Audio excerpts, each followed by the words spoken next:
آپ صلی اللہ علیہ وسلم کی سیرت کا، آپ صلی اللہ علیہ وسلم کی زندگی کا جیتا جاگتا نمونہ تھا، اور آپ کی زندگی قرآن پاک کی ترجمانی تھی۔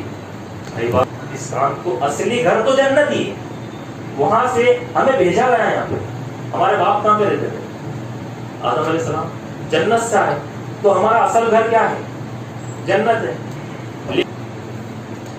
محمد رسول اللہ صلی اللہ علیہ وسلم اور صحابہ کرام کی دعوت کے بالمقابل تضاد رکھنے والی آج کل بہت ساری دعوتیں موجود ہیں۔ سبھی لوگ اپنے اپنے مشائخ کی طرف دعوت دے رہے ہیں اور بڑی سرگرمی کے ساتھ دے رہے ہیں۔ اللہ کے نبی کو اللہ تبارک و تعالیٰ نے قرآن مجید کے اندر کہا کہ نبی آپ فکر کریں گے کہیں آپ اپنے آپ کو ہلاک نہ کر لیں، کہیں آپ اپنے آپ کو لوگوں کے لیے ہلاک نہ کر لیں، یعنی آپ کہیں ان کے اوپر ہلاکت میں بربادی میں نہ پڑ جائے۔ ونعوذ بالله من شرور أنفسنا ومن سيئات أعمالنا، من يهده الله فلا مضل له ومن يضلل فلا هادي له، وأشهد أن لا إله إلا الله وحده لا شريك له، وأشهد أن محمدا عبده ورسوله، أما بعد فإن خير الحديث كتاب الله، وخير الهدي هدي محمد صلى الله عليه وسلم، وشر الأمور محدثاتها، وكل محدثة بدعة، وكل بدعة ضلالة، وكل ضلالة في النار۔ أعوذ بالله السميع العليم من الشيطان الرجيم، بسم الله الرحمن الرحيم، يا أيها الذين آمنوا اتقوا الله حق تقاته ولا تموتن إلا وأنتم مسلمون، يا أيها الناس اتقوا ربكم الذي خلقكم من نفس واحدة وخلق منها زوجها وبث منهما رجالا كثيرا ونساء، واتقوا الله الذي تساءلون به والأرحام إن الله كان عليكم رقيبا، يا أيها الذين آمنوا اتقوا الله وقولوا قولا سديدا يصلح لكم أعمالكم ويغفر لكم ذنوبكم، ومن يطع الله ورسوله فقد فاز فوزا عظيما۔ تمام طرح کی تعریف و صفات اللہ وحدہ لا شریک خالق کائنات کے لیے، تمام جہانوں کا خالق ہے، اور بے شمار درود و سلام نازل اور برکات جناب محمد رسول اللہ صلی اللہ علیہ وسلم۔ سامعین اکرام، ہم اور آپ نے حضرت ام المومنین عائشہ رضی اللہ تعالی عنہا کا وہ مشہور مقولہ سنا ہے، کانا خلقہ القرآن، کہ آپ صلی اللہ علیہ وسلم کے اخلاق قرآن مجید تھے۔ قرآن مجید آپ صلی اللہ علیہ وسلم کی سیرت کا، آپ صلی اللہ علیہ وسلم کی زندگی کا جیتا جاگتا نمونہ تھا، اور آپ کی زندگی قرآن پاک کی ترجمانی تھی۔ عبادات میں، عقائد میں، معاملات میں، علمی مسائل میں اور دعوت و تبلیغ کے معاملے میں آپ صلی اللہ علیہ وسلم کی سیرت طیبہ جیتا جاگتا عکس اور نمونہ تھی قرآن کریم کا۔ اللہ رب العالمین کے کلام کا جیتا جاگتا نمونہ آپ صلی اللہ علیہ وسلم کی زندگی کی ایکٹیویٹی تھی۔ آپ صلی اللہ علیہ وسلم جو بھی عمل کرتے وہ قرآن مجید کا جو ہے عکس ہوتا اور ترجمانی ہوتی۔ اسی لیے جب حضرت عائشہ رضی اللہ تعالیٰ عنہا نے کہا کانا خلقہ القرآن، کہ آپ صلی اللہ علیہ وسلم کی زندگی قرآن تھی، تو پھر قرآن مجید کو سب سے بہتر کون سمجھا سکتا ہے؟ سب سے بہتر اللہ کے نبی صلی اللہ علیہ وسلم سمجھا سکتے ہیں، کیونکہ ان کی زندگی ہی اس کی ترجمانی تھی۔ آپ صلی اللہ علیہ وسلم کی زندگی کا ہر عمل اللہ کے نبی صلی اللہ علیہ وسلم کے دینی معاملات، لین دین، تجارت، دین کی دعوت و تبلیغ، گھر کے اندر سلوک، گھر کے باہر سلوک، ہر طرح کے حقوق العباد، تمام کی تمام چیزیں قرآن مجید کا عکس تھی۔ اس اعتبار سے قرآن کی ایک آیت جس کے اندر اللہ رب العالمین نے فرمایا ادعو الی سبیل ربک بالحکمہ والموعظۃ الحسنہ وجادلہم باللتی ہی احسن، اس آیت کریمہ کے اندر اللہ تبارک و تعالیٰ نے دعوت و تبلیغ کے جملہ امور کو سمیٹ دیا ہے۔ جتنی بھی دعوت و تبلیغ کے جملہ امور ہے ان تمام چیزوں کا اللہ رب العالمین نے اس کے اندر ذکر کیا، اور اس کے مراحل، طریقہ کار اور آداب کیا ہے اسے بھی جامعیت کے ساتھ سمیٹ دیا گیا اور داعی کے کردار کی طرف بھی اشارہ کر دیا گیا کہ داعی کا کردار کیسا ہونا چاہیے. ادعو الی سبیل ربک بالحکمت والموعظۃ الحسنہ وجادلہم بالتی ہی احسن. یہ ایک آیت اتنی جامع ہے کہ جو اس ایک آیت کو سمجھ گیا وہ دعوت و تبلیغ کے تمام مراحل کو سمجھ جائے گا کہ اللہ کے دین کی دعوت کیسے کرنی ہے, اللہ کے نبی صلی اللہ علیہ وسلم کی حدیثوں اور سنتوں کی دعوت کیسے کرنی ہے. اس کو اس ایک آیت کا جس نے معنی مفہوم سمجھ لیا, اس کو جملہ امور جو اس کے اندر اللہ نے سمیٹ دیے تمام کی تمام چیزیں سمجھ میں آ جائے گی. فرمایا ادعو الی سبیل ربک, کہ بلاؤ. ادعو یہ فعل امر ہے اور قرآن مجید کے ایک ایک حرف کے اندر معانی کے ذخیرے ہیں. یہ فعل امر ہے, فعل آرڈر ہے, یعنی اللہ رب العالمین نے حکم دیا کہ ادعو بلاؤ. یہ واحد کا صیغہ ہے اور جناب محمد رسول اللہ صلی اللہ علیہ وسلم سے اللہ رب العالمین نے مخاطب ہو کر فرمایا کہ بلاؤ. شہادت حق کو قائم کرنے کا حکم تمام انبیاء کرام کو اللہ تبارک و تعالیٰ نے دیا, تمام انبیاء کرام کو دیا. بشیر اور نذیر بنا کر بھیجا حجت قائم کرنے کے لیے حضرت آدم علیہ السلام سے لے کر اللہ کے نبی صلی اللہ علیہ وسلم تک کہ اس انسانیت کو میں نے بنایا, اتنے انسانوں کو میں نے بھیجا اور تمہاری ذمہ داری ہے کہ تم تمام کے تمام جا کر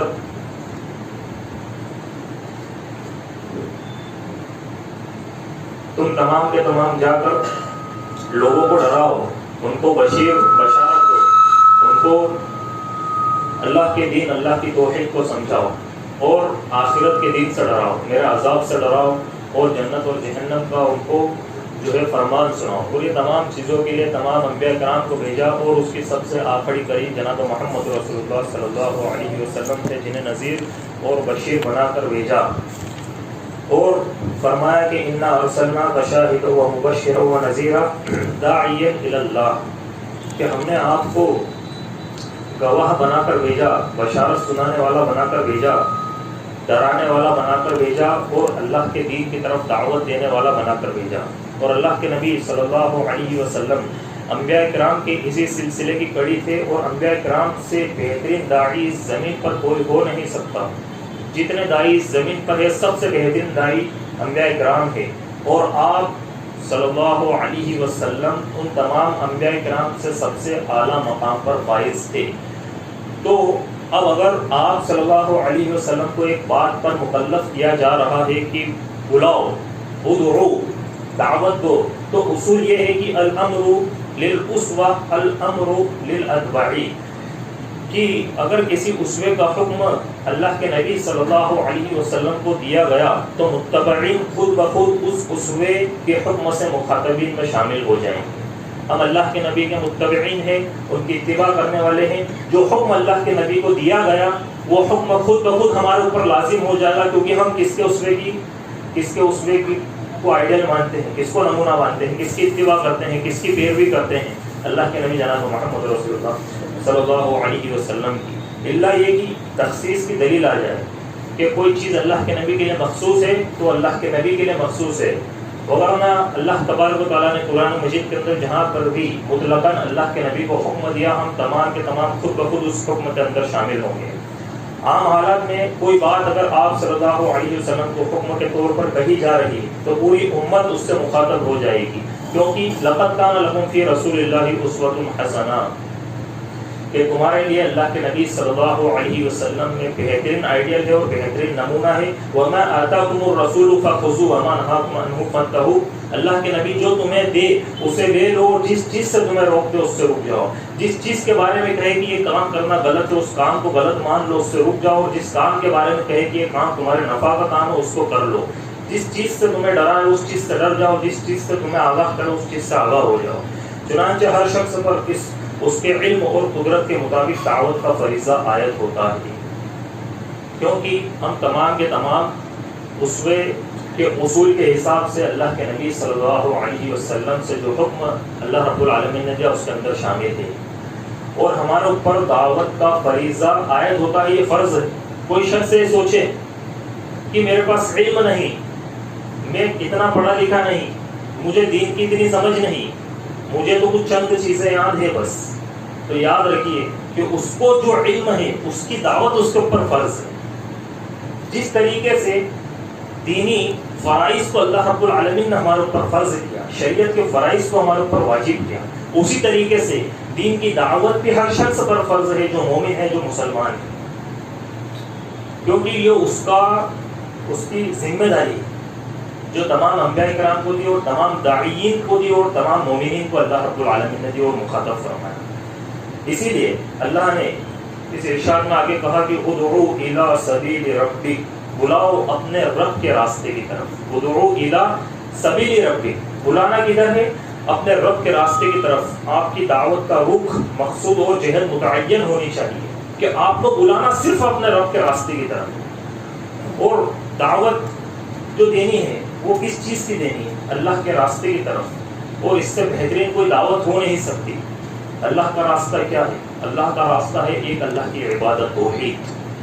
توحید کی دعوت دینی، اس کے اندر پورا دین آ جاتا ہے، پوری شریعت آ جاتی ہے. توحید کے اندر توحید الوہیت آ جاتی ہے، توحید ربوبیت آ جاتی ہے، توحید اسماء و صفات آ جاتی ہے. توحید الوہیت یعنی تمہارا الہ ایک ہے، تم جس کی عبادت کرتے ہو وہ ایک ہے، اس کے علاوہ کوئی الہ نہیں، اور وہ اللہ رب العالمین ہے. وہ اللہ رب العالمین ہے جس کی تم عبادت کرتے ہو، اس کی طرف دین کی دعوت دینی ہے لوگوں کو. کیا ہم اس بات کو نہیں جانتے؟ اس چیز کا کس کو علم نہیں ہے؟ ایک شخص اگر توحید پر ہوتا ہے، اس کو توحید کا علم ہوتا ہے کہ صرف ایک اللہ رب العالمین کی عبادت کرنی ہے اور اس کی طرف دعوت دینی. اب اگر وہ نہیں دیتا تو وہ اس فریضے سے کوتا ہے.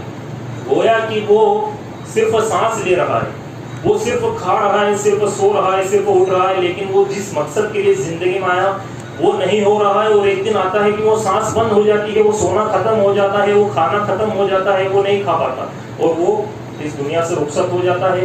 تو جس مقصد کے لیے آیا تھا، بھائی میں اگر اس چیز کے لیے بامبے جاؤں گا، مجھے وہ کام وہاں پر ہے، تو اگر میں صرف گھوموں گا پھروں گا اور میں مزے سے کھاؤں گا پیوں گا آرام کروں گا اور جس کام کے لیے گیا تھا وہی کام نہیں کرا، تو پھر میرے سے بڑا بیوقوف کون ہوگا؟ اور واپس سفر کر کے آ جاؤں گا اور جب سفر کر کے گھر پہنچوں گا تو سوچوں گا ارے اس کام تو اصلی گھر تو جنت ہی ہے، وہاں سے ہمیں بھیجا گیا ہے. یہاں پہ ہمارے باپ کہاں پہ رہتے تھے؟ آدم علیہ السلام. جنت سے آئے تو ہمارا اصل گھر کیا ہے؟ جنت ہے. لیکن ہم وہاں سے نکلے سفر میں، ٹرین میں بیٹھ کر آئے اس دنیا کی طرف. اب جس مقصد کے لیے اللہ نے بھیجا تھا کہ تمہیں کام کرنا ہے، اس کام کو تو ہم نے چھوڑ دیا اور مست غفلت میں پڑے رہے اور پھر واپس اسی گاڑی میں بیٹھ کر چلے گئے. اب بتاؤ آپ کہ آپ کو کیا واپس اس کے اندر انٹری ملے گی کیونکہ اللہ کی نافرمانی کر دی؟ وہی بات ہے کہ یہ تو بالکل غافلوں والی بات ہے. احمد والی بات ہے کہ ایک شخص دنیا میں آیا اور جس کام کے لیے آیا وہی کام نہیں کر رہا، باقی سب کچھ کر رہا ہے اور اس کا گھر بھی متعین ہے، جہت متعین ہے، فکس. اللہ رب العالمین نے کہا ہے کام کرو تمہیں جنت ملے گی، اور نہیں کرو گے تو پھر دوسرا آپشن کیا رکھ دیا؟ تو یہ بالکل ایک انسان پر دعوت کا فریضہ عائد ہوتا ہے کہ وہ اللہ کے دین کی دعوت لوگوں کو دے. توحید الوہیت ایک اللہ کی دعوت ہے. توحید ربوبیت کہ اللہ رب ہے، پالنے والا ہے، کھلانے والا ہے، پرسانے والا ہے، اگانے والا ہے، تمام چیزوں کا رب اللہ ہے. اور اسماء و صفات، اس کے اندر آج آپ دیکھیں گے تو امت کی اکثریت شرک کے اندر ملوث ہے. صفات کے اندر بہت زیادہ شرک کیا، ربوبیت کے اندر بھی کیا، اور الوہیت یعنی کسی بھی قسم کو توحید کی نہیں چھوڑا. اور اس کے اندر بھی اگر ہم دعوت و تبلیغ نہیں کریں گے، صراط مستقیم کی دعوت نہیں دیں گے، اللہ کے نبی صلی اللہ علیہ وسلم کی سنتوں کی دعوت نہیں دیں گے، تو ہماری پکڑ ہوگی چاہے ایک شخص ایمان لائے چاہے ایک شخص ایمان نہیں لائے. توحید کے آتے ہی انسان کفر اور شرک کے دلدل سے پاک ہو جاتا ہے، اور شرک انسان کو اپنے رب سے غافل کر دیتا ہے اور تمام طرح کی بربادیوں اور خرابیوں کے اندر ڈال دیتا ہے. توحید جب آ جاتی ہے تمام خوبیاں آ جاتی ہے، اور جب شرک آ جاتا ہے تو تمام بربادیاں، تمام طرح کی خرابیاں اس کے اندر پیدا ہو جاتی ہیں اور تمام اعمال کو غارت کر کے نم لیتا ہے. اسی لیے اللہ کے نبی صلی اللہ علیہ وسلم کی زندگی کا جو مقصد تھا وہ امت کو گیروں کی پرستش سے بچانا تھا، کہ امت گیروں کی پرستش سے بچے اور ایک معبود حق، معبود برحق کی طرف لوگوں کو دعوت دینا کہ اس کی عبادت کرے، اور عوام کو رسول اکرم صلی اللہ علیہ وسلم کا طریقہ اختیار کرنا اگر نہیں کرے گی تو وہ خود جو ہے گھاٹے کا سودا کرنا ہے. خود گھاٹے کا سودا کر رہے ہیں، کیونکہ اس کے اندر اللہ کے نبی صلی اللہ علیہ وسلم کو کریڈٹ الگ سے نہیں ملا، زندگی کے اندر کوئی فائدہ نہیں ملا جیسے ہم ہر عام آج فائدے کے لیے کرتے ہیں کہ ہر چیز جس میں فائدہ ہو انسان اس کے پیچھے بھاگتا ہے. لیکن وہ فائدہ ہے کہ اگر ایک انسان نے یہاں پر کام کر لیا، اس چیز کے اوپر کام کر لیا اور جہد متعین کر کے دعوت و تبلیغ کی، تو اس کا بدلہ اس قدر بڑا ملنے والا ہے کہ ایک انسان حیرت میں پڑ جائے گا کہ کل روز قیامت اللہ کے سامنے محشر میں کھڑا ہوگا، اور ایک نیکی کو جب اللہ 700 گنا کر دے گا اس کی پرورش کر کے، تو ایک بندہ بولے گا کہ اللہ میں نے اتنی تو کری ہی نہیں. وہ کہے گا کہ تو نے اس دن فلاں دن میری اس وقت میری خالص میرے لیے نیت کر کے تو نے نیکی کری تھی، آج میں نے اس کی پرورش کری اور یہ نیکی اتنی بڑی ہوگی. تو یہ سودا ہے. اب ہر چیز کا اگر فائدہ یہیں پر چاہیے تو پھر اس کے لیے تو ایک شخص یہ ہے کہ بھائی پیسہ کمائے اور اس کو کھائے، زندگی کے اندر مال و دولت کمائے، گھر بنائے اور وہ یہیں پر لے کر یہیں پر چھوڑ چلے جائے. تو اس لیے دین کے لیے اگر ہم وقت نہیں دیتے ہیں، اور یہی وجہ ہے کہ آج آپ دیکھیں گے کہ دعوت و تبلیغ کا کام جب سے رکا، اصلاح کا کام جب سے رکا، اور جب سے دینی تربیت کا کام رکا، گھروں کے اندر دینی گفتگو کا کام رکا، آپس میں دینی گفتگو کا کام رکا، اور مسلمانوں نے دین کے تعلق سے، توحید کے تعلق سے گفتگو کرنا بند کر دی، تو ہمارے گھروں کے اندر جب بے حیا روی کے فتنے گھسے اور ہمارے نوجوان بے حیا روی کے شکار ہوئے اور لڑکیاں مرتد ہونا شروع ہو گئی. آج آپ دیکھ لیجئے ان پاک باز خاتون، ان پاک باز نساء، ان پاک باز مشکورات کی وارثہ حضرت فاطمہ رضی اللہ تعالیٰ عنہ، ام المومنین حضرت عائشہ رضی اللہ تعالیٰ عنہ، ان کی عورتیں حضرت سمیہ رضی اللہ تعالیٰ عنہ، ان کی وارثہ، ان کی بیٹیاں. آج دیکھ لیجئے آپ، جب دعوت نہیں ہوئی اور دینی گفتگو نہیں ہوئی، تو دینی گفتگو نہیں ہوئی، ایک انسان کے دین کے گھر کے اندر دین کی تربیت نہیں ہوئی، اس نے گھر کے اندر تربیت والی بات ہی نہیں کری کیونکہ اس کی خود کے اوپر محنت نہیں ہوئی. اور اس کے بعد جب بچے ماں باپ کے حساب سے چلتے ہیں، اور تربیت کرنے والے کون ہوتے ہیں گھر کے اندر؟ ماں باپ. تو تربیت جب ہوئی نہیں تو بچے بے دینی میں بڑے ہو گئے، اور جب بے دینی نے ڈیرے ڈال دیے تو آج آپ دیکھ لیجئے کہ لاکھوں کی تعداد میں جو ہے ہمارے گھر کی عزتیں ارتداد کا شکار ہو گئی. آپ دیکھیے آپ، تو یہ دعوت و تبلیغ نہ کرنے کا نتیجہ ہے. اللہ کے نبی صلی اللہ علیہ وسلم نے ہمیں دعوت کا طریقہ بتایا، چاہے مسلم کو دینی ہو چاہے غیر مسلم کو دینی ہو، کہ دعوت مکمل دعوت کیا ہے، ایک پہلو بھی نہیں چھوڑا. آپ اگر کسی بھی فیلڈ میں جائیں گے دعوت کے پہلو ڈھونڈیں گے، اللہ کے نبی صلی اللہ علیہ وسلم کی سیرت کو اگر آپ نے پڑھا ہے تو آپ کو پہلو نظر آ جائیں گے کہ کس طریقے سے اللہ کے نبی صلی اللہ علیہ وسلم نے زندگی کے ہر پہلو میں ہر شخص کو، مسلم کو کیسے دی، غیر مسلم کو کیسے دی، مسلم کی اصلاح کیسے کری، غیر مسلم کو دین کی دعوت کیسے دی، تمام گوشے ہمیں نظر آئیں گے. آپ صلی اللہ علیہ وسلم کی جد و جہد تھی کہ اللہ رب کائنات کا دین جو توحید سے لے کر تمام معمولی آداب تک محیط ہے، اس کی دعوت و تبلیغ کرنی ہے، اور یہ اصل مقصد ہے. دعوت اللہ امت محمدیہ صلی اللہ علیہ وسلم کے جینے کے لیے ایسے ہی ضروری ہے جیسے کہ اس کی نشو و نما کے لیے ایسے ہی ضروری ہے جیسے کہ ایک شخص کے انفرادی طور پر سانس لینا ضروری ہے. ایک شخص سانس جس طریقے سے انفرادی طور پر لینا ہے، آج ہماری امت محمدیہ کی نشو و نما کے لیے، ہماری ترقی کے لیے، ہماری دعاؤں کی قبولیت کے لیے کہ اللہ کی بارگاہ میں ہماری دعائیں قبول ہو، اس کے لیے بہت ضروری ہے کہ ایک شخص دعوت و تبلیغ کرے. اگر نہیں کرتا تو وہ فریضے سے بھاگ رہا ہے. اور آپ دیکھیں گے کہ اس کے اندر آج ہماری دعائیں قبول نہیں ہوتی. اگر ہم چاہتے ہیں کہ ہمارا وجود باقی رہے، ہماری دعائیں قبول ہو، ہماری زندگی کا مقصد پورا ہو، تو ہمیں دعوت دین کو اپنی زندگی کا لازمی جز بنانا ہوگا. لیکن طریقہ محمد عربی صلی اللہ علیہ وسلم کا ہوگا، وَدْعُوا إِلَىٰ سَبِيلِ رَبِّكَ وَلَا تَكُن مِّنَ الْمُشْرِكِينَ، کہ بلاؤ اپنے رب کے راستے کی طرف اور مشرکین میں سے مت ہو جاؤ. محمد رسول اللہ صلی اللہ علیہ وسلم اور صحابہ کرام کی دعوت کے بالمقابل تضاد رکھنے والی آج کل بہت ساری دعوتیں موجود ہیں. سبھی لوگ اپنے اپنے مشائخ کی طرف دعوت دے رہے ہیں اور بڑی سرگرمی کے ساتھ دے رہے ہیں. کوئی کسی فکس کتاب کی طرف دعوت دے رہا ہے، کوئی اپنے نظریات کی طرف، کوئی اپنے افکارات کی طرف، اور بلین میں لوگ ان کی پیروی کر رہے ہیں. لیکن ہمارا آج بر صغیر کے اندر ہماری کیا کوشش ہے؟ ہم نے کیا دعوت و تبلیغ کی؟ سوائے اختلافات کے ہر جگہ اختلافات موجود، چھوٹی چھوٹی سی بات میں اختلاف. اور ان اختلافات کو بڑے کر دیتے ہیں اور جس کام کو ہمیں کرنا تھا وہ کام کو چھوڑ دیتے ہیں۔ اختلافات کے اندر آج امت کے توحید پرست نوجوانان اسلام ملوث ہو گئے اور چھوٹی سی چیز کو لے کر انہوں نے اتنے بڑے فریضے کو جب چھوڑا تو آج ہمیں نظر آتا ہے کہ ہمارے مدرسے، آج آپ جودھ پور میں جائیے، مدرسے بند ہونے کی کگار ہیں۔ کیوں؟ کیونکہ وہاں پر لوگوں کے اندر وہ تربیت باقی نہیں رہی۔ لیڈیز بہت ہے، 2 لاکھ سے زیادہ توحید پرست لوگ موجود ہیں، لیکن بچے کتنے؟ خالی 10 یا 15 بچے ہیں ان کے، باقی سب بہار بنگال ادھر ادھر سے آئے ہوئے بچے ہیں۔ تو اس سے کیا بات پتہ چلتی ہے؟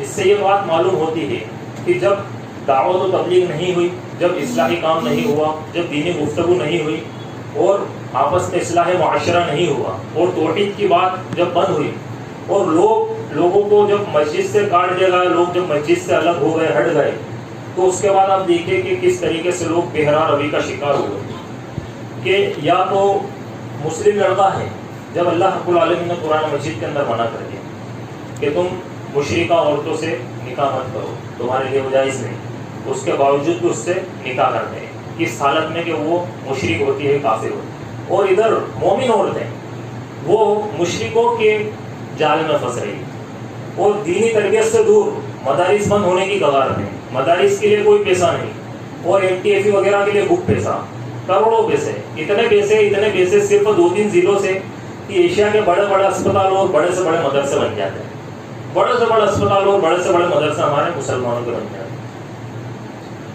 تو اس سے یہ بات پتہ چلتی ہے کہ ایک انسان کی محنت کدھر ہو رہی ہے، اس کی محنت صرف دنیا کے لیے ہو رہی ہے، اور بڑی بڑی جگہ پر اگر آپ جاؤں گے تو وہاں پر دیکھو گے کہ کس طریقے سے لوگ فتنوں کا شکار ہیں۔ پھر بات یہ چل رہی تھی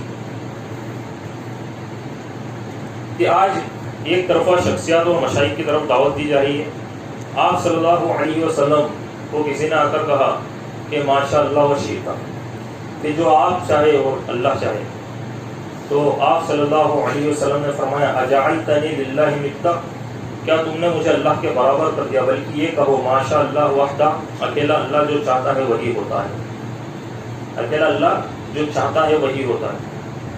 طبرانی کی ایک حسن روایت ہے، صحابہ اکرام نے ایک منافق کی اذیتوں کے لیے اللہ کے نبی صلی اللہ علیہ وسلم سے کہا کہ ہم آپ سے فریاد کرتے ہیں اس منافق کی اذیتوں سے نجات پانے کے لیے، تو آپ صلی اللہ علیہ وسلم نے فرمایا مجھ سے فریاد نہیں مانگی جاتی بلکہ اللہ سے فریاد مانگی جاتی ہے۔ اس سے فریاد مانگی جاتی ہے، اللہ سے فریاد مانگی جاتی ہے۔ اور آج آپ دیکھیں گے مشرکوں کے اندر کس قدر مطلب جو ہے واقعات بیان کیے جائے کہ ایک شخص کو سپنا آیا، خواب آیا، اس نے اس کے اندر دیکھا کہ لا الہ الا اللہ اور آگے شیخ کا نام آ رہا ہے رسول اللہ نعوذ باللہ، تو اس نے جو واقعہ ان شیخ کو بتایا، بڑے شیخ، لیکن شرک دیکھیے آپ کے کس قدر ایک انسان کے دل کے اندر غلو ڈال دیتا ہے اور بربادی ڈال دیتا ہے، خرابی ڈال دیتا ہے کہ ان شیخ نے کہا کہ یہ کبھی کبھی محبت میں ایسا ہو جاتا ہے، بلکہ اس کو تلقین کرنی تھی، اس کو تنبیہ کرنی تھی کہ شیطان کی طرف سے خواب آیا نہیں، بلکہ کبھی کبھی یہ محبت میں ہو جاتا ہے۔ تو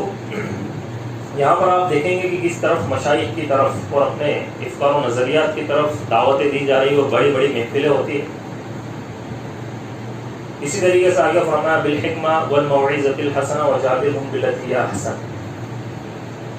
اس کی مختلف تفاسیر ہے، علامہ ابن تیمیہ، ابن قیم، ابن غزالی، ان کے بول کا خلاصہ یہ ہے کہ اللہ نے یہاں پر براہ راست 3 طریقے بتائے ہیں دعوت و تبلیغ۔ پہلا طریقہ حکمت، دوسرا موعظۃ الحسنہ یعنی پنج و نصاحی کے ساتھ، اور تیسرا جدال بالحسن، اچھے انداز میں بحث کرنا، مناظرہ کرنا اور جدال کرنا اچھے انداز میں، یعنی تینوں طریقے بہتر بتائیں۔ اب اس میں کوئی چوتھا طریقہ ہی نہیں ہے کہ سامنے والا اگر بدسلوکی پر اتر آئے تو اس سے بدسلوکی کرنا، گالی گلوچ پر اتر آئے تو اس سے گالی گلوچ کرنا، اس طریقے کا کوئی دوسرا تیسرا چوتھا طریقہ ہم دیکھیں گے تو اس کے اندر نہیں ملے۔ اور علامہ ابن تیمیہ رحمۃ اللہ علیہ نے کہا کہ انسان مختلف صلاحیتوں کے حامل ہوتے ہیں، کچھ لوگ حق کی تلاش اور سچ کی جستجو رکھتے ہیں لیکن حق سے لا علم ہوتے ہیں، ان کے لیے حکمت سے دلیل کافی ہے۔ جب ہم فیلڈ میں اترتے ہیں، کام کرتے ہیں، کچھ لوگوں سے ہم ملتے ہیں، دیکھتے ہیں، اصلاح کرتے ہیں جو کہ شرک پر ہوتے ہیں، تو ان کو اگر ہم ایک دلیل دیتے ہیں وہ مان جاتے ہیں، یعنی بات بالکل صحیح ہے۔ تو یہ لوگ جو ہے یہ ان کو بولتے ہیں اصحاب حکمت، یعنی ان کو خالی حکمت سے ایک دلیل دے دو ان کے لیے کافی ہوتی ہے، اس بات کو سمجھ جاتے ہیں۔ کیونکہ یہ حق سے لا علم ہے۔ دوسرا وہ لوگ ہوتے ہیں، کچھ لوگ کہ حق کے خلاف غلط موقف پر ہے یا علم رکھتے ہیں اور عمل اس کے خلاف ہے، جیسے کہ ہم لوگ یعنی حق کے خلاف غلط موقف پر ہوتے ہیں، علم رکھتے ہیں لیکن عمل کچھ اور ہوتا ہے۔ علم ہمیں سب کچھ ہے کہ کرنا کیا ہے، لیکن ہم اس کے متضاد عمل کرتے ہیں۔ تو ہم جیسے لوگوں کے لیے اللہ رب العالمین نے جو طریقہ بتایا وہ ہے موعظۃ الحسنہ، کہ اچھائی کے فائدے بتاؤ ان کو اور ان کو برائی کے نقصانات بتاؤ۔ یہ جانتے ہیں، ان کو اچھائی کے فائدے بتاؤ، برائی کے نقصانات بتاؤ، ان کو حق کے فائدے بتاؤ اور باطل کے نقصانات بتاؤ، ان کے لیے جو ہے اللہ کی نظیر بتاؤ، ان کو اللہ سے ڈراؤ، ان کو آخرت کے دن سے ڈراؤ، اس کام کے نقصان سے ڈراؤ۔ کچھ لوگ ایسے ہوتے ہیں کہ حق کو ماننے کے لیے تیار نہیں ہیں، جدال بالاحسن ان کے ساتھ کرنا ہے، ان کے ساتھ مناظرہ کرنا ہے، ان کے ساتھ بحث کرنی ہے، ان کے ساتھ کیا کرنی ہے، مناظرہ کرنا ہے، بحث کرنی ہے، لیکن کیسے؟ جدال بالاحسن، اچھے طریقے سے بحث کرنی ہے، اچھے طریقے سے مناظرہ کرنا ہے۔ اور یہ سب سے اہم موضوع ہے، اور یہی لوگ سب سے زیادہ ملیں گے، اور یہاں پر آ کر کیا ہو جاتا ہے، آدمی جدال بالقوہ سب سے پہلے استعمال کر لیتا ہے۔ جدال بالاحسن کا جو طریقہ بتایا یہاں پر اس کیٹیگری کے اوپر، کہ جو لوگ حق پر ہو اور حق پر نہیں ہو، مطلب اس حق کو ماننے کے لیے تیار نہیں، حق ان کے سامنے آ رہا ہے لیکن ماننے کے لیے تیار نہیں ہے، تو پھر ان سے جدال بالاحسن کیا جائے گا، ان سے بحث اچھے طریقے سے کی جائے گی، جدال ان سے اچھے طریقے سے کیا جائے گا، مناظرہ ان سے اچھے طریقے سے کیا جائے گا۔ اب ہم کیا ہوتے ہیں کہ کوئی شخص اگر ہائپر ہوا، گرم ہوا، تو ہم اس سے ڈبل گرم ہو جاتے ہیں اور اس بات کو وہیں پر کلوز کر دیتے ہیں۔ ہو سکتا ہے پہلی بار جدال بالاحسن ہو، دوسری بار جدال بالاحسن ہو، تیسری بار جدال بالاحسن ہو، اور چوتھی بار میں اللہ رب العالمین اس کو صراط مستقیم پر لگا دے۔ تو یہاں پر تفصیل اگر آپ دیکھیں گے حکمت کی، حکمت خود اپنے اندر بہت سارے معنی رکھے ہوئے ہیں۔ ایک حکمت ہوتی ہے حکمت ایمانی، دوسری حکمت اخلاقی، اور ایک حکمت ہوتی ہے حکمت علمی، اور ایک حکمت ہوتی ہے حکمت لسانی۔ حکمت ایمانی، حکمت اخلاقی، حکمت علمی اور حکمت لسانی۔ کسی کے اندر ایک حکمت موجود ہوتی ہے، کسی میں 2 ہوتی ہے، کسی میں 3 ہوتی ہے، کسی میں 4 ہوتی ہے، اور کسی کے اندر ایک بھی موجود نہیں ہوتی۔ کوئی ان تمام سے جو ہے غافل ہوتا ہے۔ اگر ان چاروں پر گہری نظر ڈالیں تو وقت کافی نہیں ہوگا، وقت ناکافی ہوگا۔ ایمانی حکمت کی سب سے پہلے داعی کو ایمان و عقیدے کی حیثیت سے اللہ تبارک و تعالیٰ نے کہا ہے کہ آپ کو ایسا ہونا چاہیے، آپ دعوت دے رہے ہو دین کی، آپ کو ایسا ہونا چاہیے، تب آپ اس لائق ہے کہ آپ دوسروں کو مخاطب کریں۔ ہم خود اگر برائیوں کے اندر اس قدر ملوث ہیں کہ ہم ایک انگلی اگر سامنے والے پر اٹھائیں تو 4 ہماری طرف آئے، تو پھر اس دعوت کا کوئی فائدہ نہیں، کیونکہ ہم خود اس پر عمل نہیں کرتے۔ ہمارا تقویٰ، ہمارا منہج صاف ستھرا واضح ہونا چاہیے، ہمارا ایمان درست ہو، اور اس میں سب سے بنیادی نقطہ یہ ہے کہ آدمی کے دل کے اندر اخلاص ہو۔ جب وہ کام کرے خالص کس کے لیے کرے؟ اللہ کے لیے کرے، ڈرے بھی صرف اللہ سے، تقویٰ صرف اللہ کا ہو، سامنے کتنا ہی بڑا شخص موجود کیوں نہ ہو، اگر دین کی دعوت دینے کا ارادہ بنا لیا ہے کہ اس کو دین کی دعوت دینی ہے، تو پھر زبان لڑکھڑانی نہیں چاہیے، بلکہ یہ سوچنا چاہیے کہ میرے ساتھ اللہ ہے، میں تو اللہ کے لیے کر رہا ہوں، خالص دل میں اللہ کی کا ڈر اور اس کا تقویٰ اور اخلاص ہونا چاہیے۔ تو سب سے پہلی چیز یہ ہے کہ انسان جو ہے ایمانی حکمت کو سمجھے، اس کو بولتے ہیں ایمانی حکمت، کہ انسان کے ایمان کے اندر حکمت ہونی چاہیے۔ دعوت کے نام پر اگر آدمی کسی نفع کا مطالب ہو تو وہ اخلاص کے منافی ہے، یعنی اگر وہ سوچے کہ مجھے کچھ فائدہ ہو جائے گا، جیسے مثال کے طور پر اگر کوئی ایسا شخص موجود ہے جو دین کی باتیں سن کر ہو سکتا ہے اس کے اوپر رحم دل ہو، اور وہ سوچے کہ اس سے مجھے کچھ فائدہ مل جائے، اور وہ صرف اسی لیے اس پر کام کرے یا اس سے بات چیت کرے، تو یہ جو ہے اخلاص کے منافی چیز ہے۔ ایک انسان جو ہے دنیاوی چیزوں کے لیے جس طریقے سے ہجرت کرتا ہے، اسی طریقے سے دنیاوی مفاد کے لیے وہ دعوت کا کام کر رہا ہے، اس آدمی کو جوڑنا ہے تو میرا یہ فائدہ ہو جائے گا، تو یہ ایمانی حکمت کے منافع ہیں۔ سورہ شعراء میں اللہ رب العالمین نے فرمایا لا اسألکم علیہ من اجر، اللہ کے نبی صلی اللہ علیہ وسلم سے کہا کہ ان سے کہو کہ اس دعوت پر میں تم سے کوئی معاوضہ، کوئی بدلہ نہیں چاہتا، ان اجریہ الا علی اللہ، کہ میرا اجر صرف اللہ رب العالمین دے گا، میں اس سے اجر کا مطالب ہوں۔ نبی کریم صلی اللہ علیہ وسلم سے بھی کہیں جگہ کہا گیا کہ قل ما اسألکم علیہ من اجر وما انا من المتکلفین، کہ میں اپنی اس دعوت پر تم سے کوئی معاوضہ طلب نہیں کرتا اور میں تکلف کرنے والا بھی نہیں ہوں۔ یہ اخلاص آپ صلی اللہ علیہ وسلم کی سیرت میں واضح نظر آئے گا کہ جب سامنے والے کو دعوت دیتے ہیں تو اس کو ایک بات پہلے ہی بتا دیتے ہیں کہ بھائی اس کے اندر میرا کوئی فائدہ نہیں، مجھے کوئی پیسے نہیں ملنے والے۔ آپ یہ سوچ رہے ہو کہ آپ کو دعوت دینے سے مجھے کچھ نفع ملے گا، کچھ فائدہ ملے گا، کچھ اجرت ملے گی، نہیں، مجھے کوئی اجرت نہیں ملنے والی، میرا اجرت صرف اللہ رب العالمین دے گا، میری اجرت اللہ دینے والا ہے، میں صرف اللہ کے لیے تمہیں دین کی بات بتا رہا ہوں۔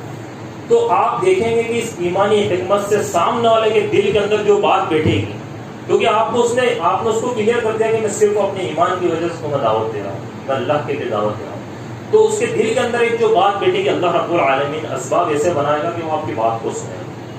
یہ پیغمبرانہ طریقہ، یہ دیکھیں یہ بہت حکمت والی بات ہے۔ دعوت دینی کیسے، دعوت سب کو دینی، بھائی دعوت دینی کیسے یہ پتہ ہونی چاہیے، یہ حکمت والی بات ہے۔ جس طریقے سے انبیاء کرام ہر نبی سے اللہ تبارک و تعالیٰ نے کہلوایا ان کی زبانی کہ آپ لوگوں سے یہ بات کہو کہ میں تم سے اس کے اوپر کوئی اجرت کا مطالب نہیں ہوں، مجھے پیسے نہیں چاہیے، مجھے مال نہیں چاہیے، بلکہ میں صرف اللہ کے لیے تمہیں بتا رہا ہوں، مجھے اللہ اجرت دے گا۔ تو اس کے اوپر اگر آپ وقت دو گے تو وہ وقت پھر وہ والا وقت ہوگا جو انبیاء کرام لوگوں پر دیتے ہیں، کہ جس طریقے سے وہ بات اثر کرتی ہے، اس کا اثر تب ہوگا جب ہم اس بات کو ایمانی کیفیت کے ساتھ دیں۔ اور اس اخلاص کے جوہر میں آدمی میں خیر خواہی پیدا ہوتی ہے۔ انی لکم ناصح امین، یہ انبیاء کا شعار تھا کہ میں تمہارے لیے جو ہے امین بنا کر بھیجا گیا ہوں۔ اللہ کے نبی صلی اللہ علیہ وسلم نے پہلے دن سے جو دعوت شروع کی، آخر دن تک دعوت دی، وہ خیر خواہی کی ایسی نظیر پیش کی، ایسی مثال پیش کی کہ وہ مثال پیش نہیں کی جا سکتی۔ اور یہ بات بھی واضح ہے کہ میدان محشر میں یہ عالم ہوگا کہ سب نفسی نفسی کہیں گے، اور اللہ کے نبی صلی اللہ علیہ وسلم کی زبان سے صرف امت ہی نکلا، میری امت میری امت میری امت۔ یہ خیر خواہی ہوتی ہے۔ ہم دعوت صرف اس لیے نہ دیں کہ ہمیں حجت قائم کر کے بھاگنا ہے، یا پھر یہ اب فریضہ ہمارے اوپر عائد ہوگا، اب زبردستی دینی پڑی کہ بھیا یہ تو ہمارے اوپر فریضہ عائد ہو گیا ہے، اب تو ہمیں دینی، بلکہ دل سے دعوت دے کہ امتی جس طریقے سے اللہ کے نبی صلی اللہ علیہ وسلم کے دل کے اندر جو فکر تھی امت کے لیے، کہ اللہ کے نبی کو اللہ تبارک و تعالیٰ نے قرآن مجید کے اندر کہا کہ نبی آپ فکر کریں گے، کہیں آپ اپنے آپ کو ہلاک نہ کریں، کہیں آپ اپنے آپ کو لوگوں کے لیے ہلاک نہ کر لیں، یعنی آپ کہیں ان کے اوپر ہلاکت میں بربادی میں نہ پڑ جائے دنیاوی طور پر۔ تو یہاں پر ایک جو ہے فکر جو دل کے اندر ہوتی ہے خیر خواہی، وہ ضروری ہے۔ اور یہ بات بھی واضح ہے، اللہ نے کہا لقد جاءکم رسول من انفسکم عزیز علیہ ما عنتم، کہ تم میں تمہارے ہی جن سے رسول آیا، تمہاری تکلیف ان پر بڑی شاذ گزرتی ہے۔ رسول اکرم صلی اللہ علیہ وسلم نے فرمایا کہ میری اور تمہاری مثال ایسی ہے کہ کسی شخص نے آگ جلائی تو پروانے اور پتنگے اس میں گرے پڑے جاتے ہیں، اور وہ شخص ان کو دور کرتا ہے، وہ لیکن وہ نہیں مانتے، وہ اس کے اندر جا کر گر کر رہتے ہیں۔ وَأَنَا آخِذُهُمْ بِحُجَزِكُمْ، میں تمہاری پیٹھیں پکڑ پکڑ کر تمہیں جہنم کی آنکھ سے نکال رہا ہوں، لیکن تم نہیں مانتے، تم اس کے اندر جا کر کودے چلے جاتے ہیں۔ یہ ہماری مثال تھی کہ انسان کو اللہ کے نبی پیٹھ پکڑ پکڑ کر نکال رہا ہے، کس چیز سے؟ جہنم کی آنکھ سے، لیکن وہ نہیں مانتا، وہ اس کے اندر کودے چلے جا رہا ہے۔ آج بھی نبی کریم صلی اللہ علیہ وسلم کی تعلیمات ہمارے چاروں طرف موجود ہیں، ہم ان لوگوں کو ڈھونڈیں گے جن لوگوں کے اندر اللہ کے نبی کی تعلیمات جن کے دلوں میں موجود ہے، وہ بھی مل جائیں گے، وہ کتابیں بھی مل جائیں گی، وہ چینل بھی مل جائیں گے، سب چیزیں مل جائیں گی، اور وہ ہمیں پکڑ پکڑ کر جہنم کی آنکھ سے دور کر رہی ہے کہ آ جاؤ فائدے کی طرف، آ جاؤ کامیابی کی طرف، آ جاؤ فلاں کی طرف، لیکن ہم خود اس آنکھ کے اندر کودے چلے جاتے ہیں۔ تو اللہ کے نبی صلی اللہ علیہ وسلم کی تعلیمات رہتی دنیا تک لوگوں کی پیٹھیں پکڑ پکڑ کر ان کو جہنم کی آنکھ سے بچانا ہوگا۔ تو یہ اللہ کے نبی کی خیر خواہی تھی۔ دعوت دینے کے بعد پھر اللہ کے نبی دعائیں بھی دیا کرتے تھے۔ طائف کے واقعے کو اگر تفصیل سے پڑھا جائے تو ہر درد مندانہ آنکھ چھلک جائے گی، کتنا درد مندانہ واقعہ وہ پیش آیا تھا اللہ کے نبی کے ساتھ۔ امت کے سب سے بڑے خیر خواہ کو لوگوں نے کس طریقے سے بے رحمی کے ساتھ مارا، پتھر مارے، دوڑا دوڑا کر مارا، بددعاؤں کو پیچھے لگا دیا، الٹا سیدھا کہا، برا بھلا کہا، اللہ کے نبی کے خون بہہ کر جوتوں کے اندر جم گیا۔ یہ تمام چیزیں ہوئی جب آپ صلی اللہ علیہ وسلم طائف سے لہو لہان زخمی ہو کر بھاگ کر جس طریقے سے اپنی جان بچا کر ایک باغ کے اندر جا کر بیٹھے انگور کی بیل کے نیچے ٹیکا لے کر اللہ کے نبی صلی اللہ علیہ وسلم بیٹھے ہوئے تھے. حضرت جبرائیل علیہ السلام نے آ کر کہا کہ یہ ملک الجبال ہے، یہ پہاڑ کے فرشتے نے میں ساتھ لے کر آیا ہوں، اللہ نے حکم دیا ہے کہ ان کو لے کر جاؤ، ان کو میں ساتھ لے کر آیا ہوں. ملک الجبال نے اللہ کے نبی صلی اللہ علیہ وسلم سے سلام کیا، اللہ کے نبی نے جواب دیا. پھر ملک الجبال نے کہا کہ اگر آپ کی اجازت ہو تو میں ان طائف والوں کو ان پہاڑوں کے بیچ میں بیچ دوں، ان کو ختم کر دوں. مطلب اللہ کے نبی صلی اللہ علیہ وسلم اگر چاہتے تو بول دیتے، اور وہ نذیر بنتے دنیا کے لیے کہ دیکھو یہ نبی سے ٹکرانے کا معاملہ کیسا ہے. اور ہماری انا کی بات ہوتی، ہماری اکڑ کی بات ہوتی، ایک ذرا سا کسی نے کچھ بول دیا، ایک ذرا سا کسی نے ہماری ذات کو تکلیف پہنچا دی، ہمارے اوپر انگلی اٹھا دی، ہمارا کسی نے برا کر دیا، اس کے بعد ہمارا آپ دیکھیے معاملہ کیا ہوتا ہے. وہ تو ہمارے پاس اسباب موجود نہیں ہوتے ہیں، نہیں تو ہم اس کو پیس کر رکھتے ہیں. ہمارے پاس اسباب موجود، وہ طاقت کو پاور ہوتی نہیں کہ اللہ فرشتے بھیج دے ہمارے پاس کہ بھائی دیکھ، بولے سب سے پہلے تو اس پڑوس کے گھر کو کر دو دونوں پہاڑوں کے بیچ میں. وہ ایک جنا وہ ہے، ایک یہ ہے، جن کتنے لوگوں کا پتہ نہیں کیا. ایک مذاق والی بات نہیں، ایک ہمارے جذبات کی اور ہماری غیرت کی، اگر ہمارے بدلے والی غیرت کی، اگر وہ اتنا کوئی کرتے کہ اگر پتھروں سے مار کر جوتوں کے اندر خون جم جا ہمارے، تو اس کے بعد تو پھر ہم کیا نہیں کرتے. پھر ہم لیگل بھاگ دوڑ تو ہم کرتے ہیں، جو ہم سے نہیں ہو پاتا وہ بھی ہم کرتے ہیں. اس کے اندر ہم سب کچھ لگانے کی کوشش کریں گے، مال کا جیب لگانے کی کوشش کریں گے، پہچان لگانے. اللہ کے نبی صلی اللہ علیہ وسلم نے ان پہاڑ کے فرشتوں سے کہا، جواب دیا کہ نہیں، مجھے امید ہے کہ ان کی نسلوں میں سے ایسے لوگ نکلیں گے جو اللہ کے ساتھ شرک نہیں کریں گے. کتنی بہترین امید اللہ تبارک و تعالیٰ سے، اور کتنی خیر خواہی اپنی امت کے. اور آج آپ دیکھیے کہ طائف سے اتنے بڑے بڑے علماء کرام نکلے کہ ان کے ہاتھوں لاکھوں لوگوں نے اسلام قبول کیا، پوری دنیا کے اندر پھیلے اور دعوت و تبلیغ کا کام. مدینہ آپ جائیں گے، مدینہ میں طائف کے بڑے بڑے علماء کرام موجود ہیں جو وہاں پر دعویٰ سینٹر سنبھالتے ہیں اور لوگوں کے سوال و جواب دیتے دنیا کے اندر. ذرا آپ دیکھیے کس کی خیر خواہی تھی، اللہ کے نبی صلی اللہ علیہ وسلم کی خیر خواہی تھی. حضرت نوح علیہ السلام کو دیکھیے، 950 سال تک دعوت دی، اور نتیجہ کیا نکلا؟ کوئی بھی ایمان نہیں لے کر آیا. ہم 9 دن کی دعوت میں پریشان ہو جاتے ہیں. 900 سال تک دعوت دی اور کوئی بھی شخص ایمان لے کر نہیں آیا.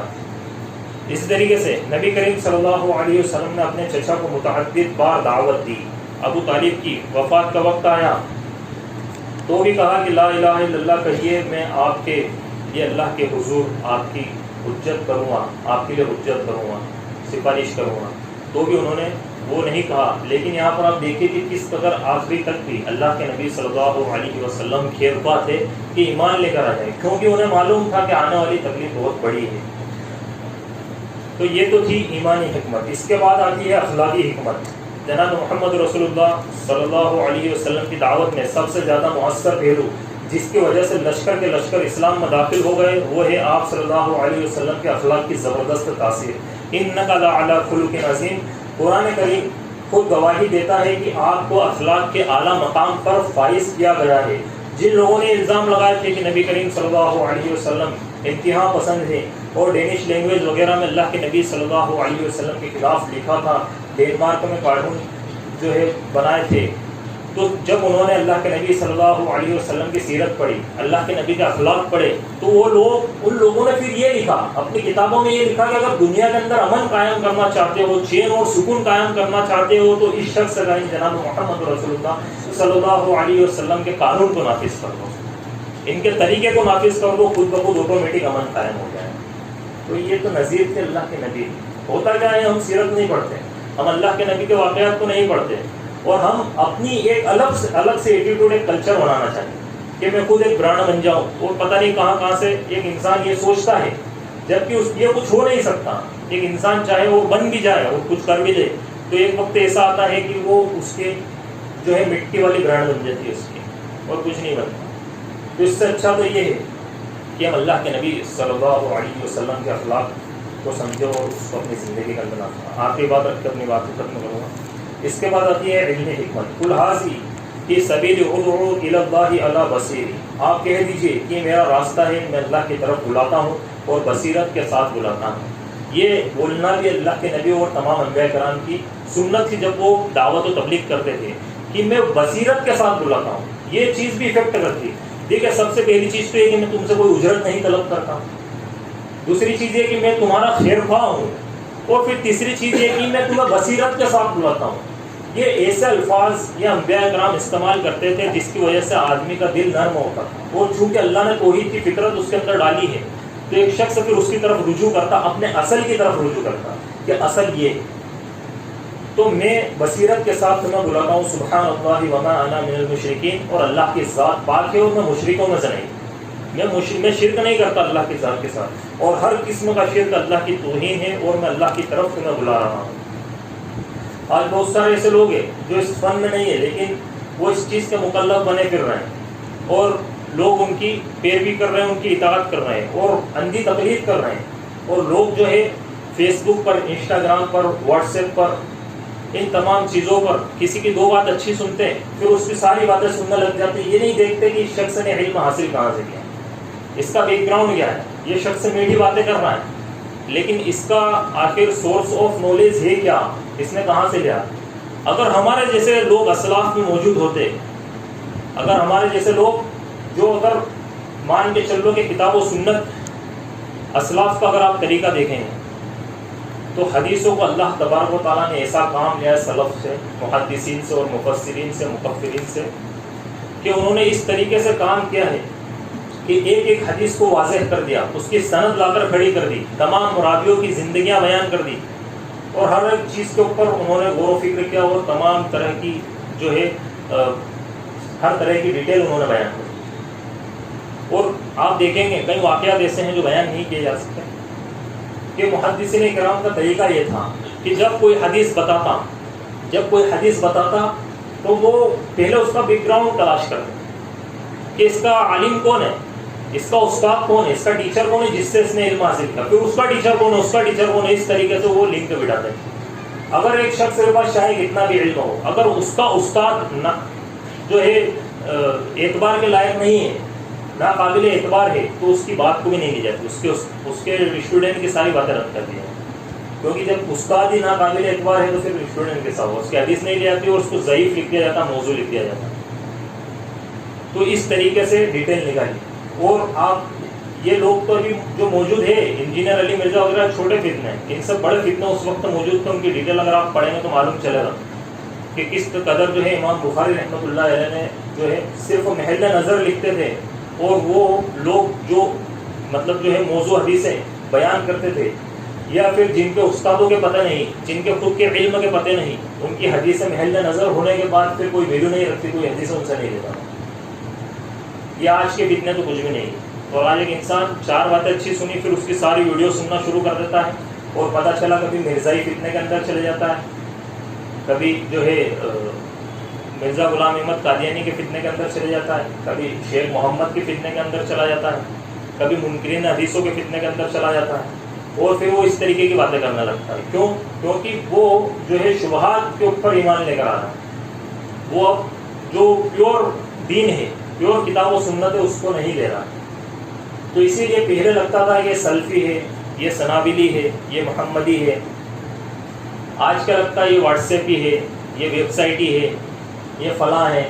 اور اس طریقے سے لوگ جو ہے آج پیروی کر رہے ہیں. اور ان لوگوں کی جو کہہ رہے ہیں کہ میں نبی ہوں, ان کے لاکھوں ماننے والے ہیں, اور ایک نے اپنے آپ کو اللہ کر کے دیا کہ میں خود اللہ, میں خود رب, نعوذ باللہ, پاکستان کے اندر.